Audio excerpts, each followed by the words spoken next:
Welcome to our channel. Today we how to backup REST API endpoints connected to no-code apps, detailed guide step by step clearly. Start by assessing the no-code platform you are using. Identify the REST API endpoints you want to backup.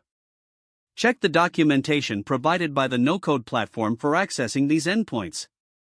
Ensure you have the necessary permissions to access the API data. Next, choose a method for backing up your API data. You can use a dedicated API client like Postman or Insomnia. Alternatively, you may consider writing a simple script in a programming language like Python. If you opt for a script, install the required libraries, such as requests.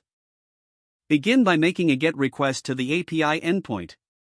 Store the response in a variable for further processing. Check for errors in the response to ensure the data was retrieved successfully. Once you have the data, decide on a format for your backup. JSON or CSV are common formats for storing API data.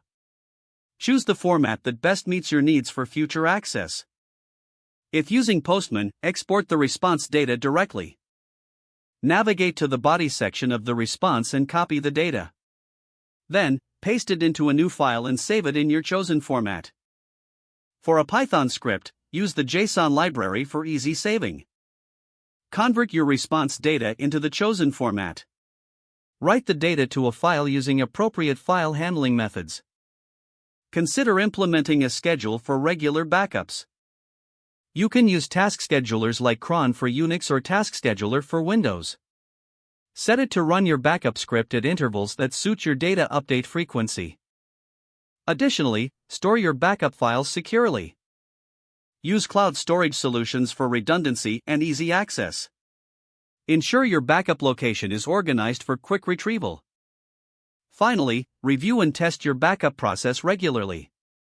Conduct periodic checks to confirm data integrity.